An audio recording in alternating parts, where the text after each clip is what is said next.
right now on 5 on Your Side at 10. Breathe easier. The more tolerable morning waiting for you when you start your Saturday. Take a bite out of the loo. At the end of the day, everybody comes here to eat. They just want to eat. The Downtown Food Fest to sample this weekend.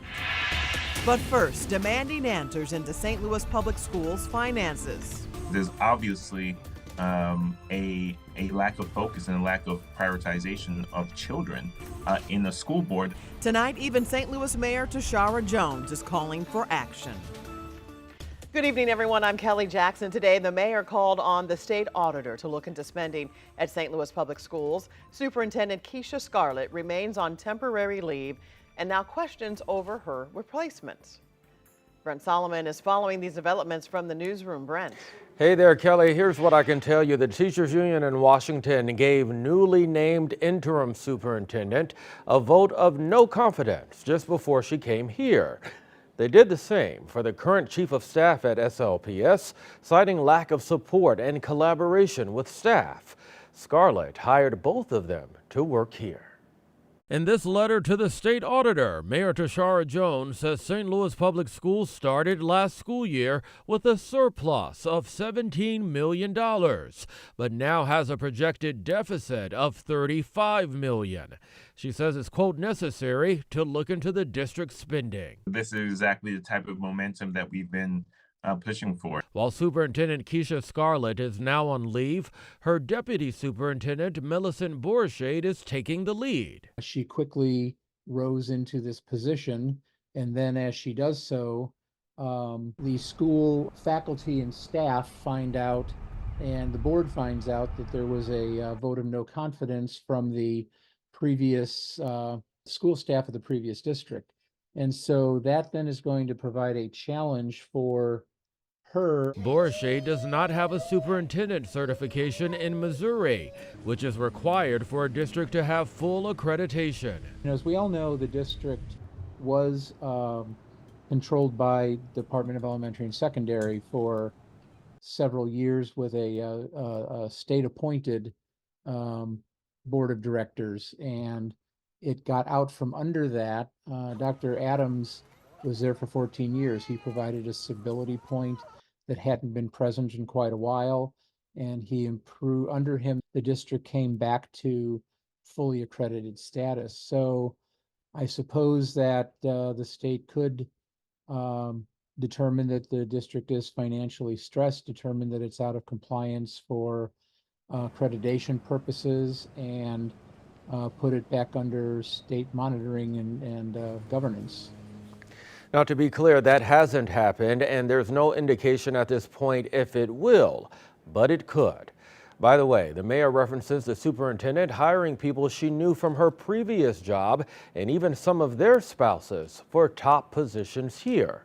SLPS is only saying, quote, there will be no interruptions in the ongoing work and preparations for the upcoming school year. Thanks, Brent. Tonight, a new hat is being thrown into the race for St. Louis mayor. Hours ago, 5 on Your Side has learned the city recorder of deeds, Michael Butler, will challenge Mayor Tashara Jones and Alderwoman Carol Spencer for the job. Butler is a former state representative and the head of Missouri Democratic Party. The mayoral primary is set for March 4th of next year. Police departments across the country are dealing with staffing shortages, and the St. Louis region is no different. Officials in both St. Louis City and County police departments say they need more officers. 5 on Your Side's Laura Barczewski dissects the challenges they're facing. Fewer and fewer people are choosing to put on the badge. There's been a narrative out there that police officers aren't out to do the right thing. The St. Louis Metropolitan Police Department is budgeted to have 1,220 officers on staff. Right now, they only have 894. 14 of them are in the academy, graduating in November. The officers just got a $12,000 raise, a historic raise from the mayor of this city to make us competitive. That helps us bring more officers in, keeps officers. Chief Robert Tracy says they've had to be persistent with recruitment, and recent efforts brought in 124 applicants. departments. You want your police officers to be vetted very carefully because they have such an enormous responsibility. Many departments face different challenges when it comes to staffing, as coverage areas and responsibilities vary in size and needs. Their next-door neighbors at the St. Louis County Police Department are budgeted to have 955 officers. Right now, they have 825. We're still providing excellent service.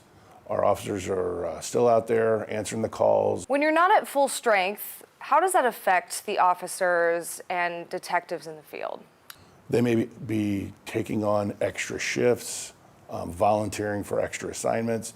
So the things that kind of suffer are the special events. St. Louis County Police use several tools to recruit new officers, including higher salaries, opportunities to move up in a timely manner, college tuition reimbursement, and one of the most important, leading by example. It's why Detective Jamie Partee joined the force. And I saw through my school resource officer that there was an impact that an officer could make on our youth, and I wanted to be able to make that same impact on today's youth. Reporting in St. Louis, Laura Barcheski, 5 on your side. A few hours ago, the city of Ferguson kicked off Unity Weekend. The annual event formed as a way to unite the community following the shooting death of Michael Brown a decade ago. 5 on your side's Robert Townsend takes us to the event. On a Friday evening, Talina Deering went to this YMCA in Ferguson not for recreation time, but for a 2-hour-long session on how to balance a budget, rebuild her financial portfolio, and become debt-free. I'm coming here to get more education about how to save money to purchase a new home. The city of Ferguson held what it called a financial literacy event to kick off its 10th annual Unity Weekend. Experts had candid talks with citizens and business owners about many money matters. Our plan is to provide people with an action plan to say, we have a list of organizations that can help you on your various goals. On August 9th, 2014, 18-year-old Michael Brown was shot and killed by a police officer. The teenager's death touched off riots and unrest in the streets of Ferguson. City leaders, sponsors, and organizations later created Unity Weekend as a way to bring the community together.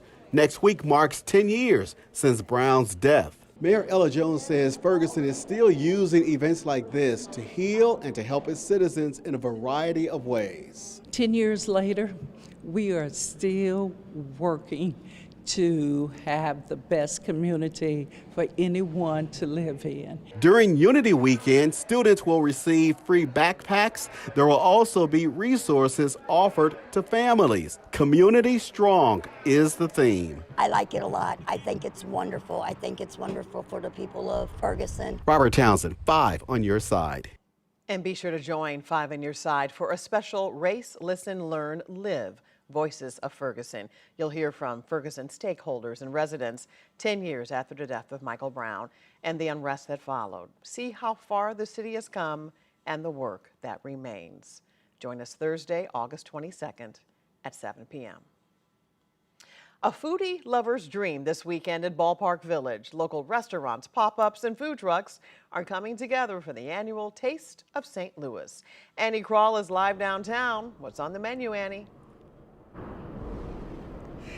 Kelly, I wish tonight of all nights we had smell-o-vision so you could fully experience this melting pot of all the different cuisines that are here in downtown St. Louis this weekend. About 33 restaurant and vendors were part of this year's Taste of St. Louis. And keep in mind, some of them are still up and coming in the St. Louis food scene and have never cooked at this kind of scale before. The Food Fest started at 5 o'clock on Friday. That's quite the alliteration right there. Customers enjoying sausages, pastries from around the world, plus buckets and buckets of Gus's world-famous fried chicken being dropped in tonight, making the space known for hot dogs smell like the best kind of food hall with the most vendors ever. Foodies coming together for what the Taste co-director Chuck Justice says is approximately the 23rd year. Hungry people from across the bi-state stop by after work to get a downtown dinner and drink. It's really neat to see the camaraderie amongst all the restaurants, and they really do help each other. They get excited about trying each other's food. You know, Sunday night, you'll see them plates of food, walking around, handing it off to people, and it's pretty neat to see them. Just the fellowship and friendship that's here. St. Louis is probably one of the most underrated food scenes that exists, if you ask me. I mean, you get everything at Taste of St. Louis, and it's an opportunity for you to taste places you didn't know we had. And don't worry, you haven't missed your chance to try some of these delicious options. Taste St. Louis runs tomorrow from 11 a.m. to 10 o'clock, and then on Sunday from 11 a.m. again until 6 o'clock. Do keep in mind that even if some of those folks came out today to enjoy the Taste of St. Louis, they told me that they might come back for another nibble. Reporting live in downtown St. Louis, Annie Krall, 5 on your side. Coming up, Vice President Kamala Harris now a step closer to the Democratic nomination. This campaign is about all of us coming together. The major meetings taking place this weekend as she prepares to name a running mate. She's a two-time Olympian from the City of Champions. I didn't give up. I didn't give up. How an East St. Louis native proved the doubters wrong in her dream of winning gold. Hot? Well, yes. Humid? Not so much. When the searing temperatures return and where the stifling humidity gets stuck as we head into the weekend.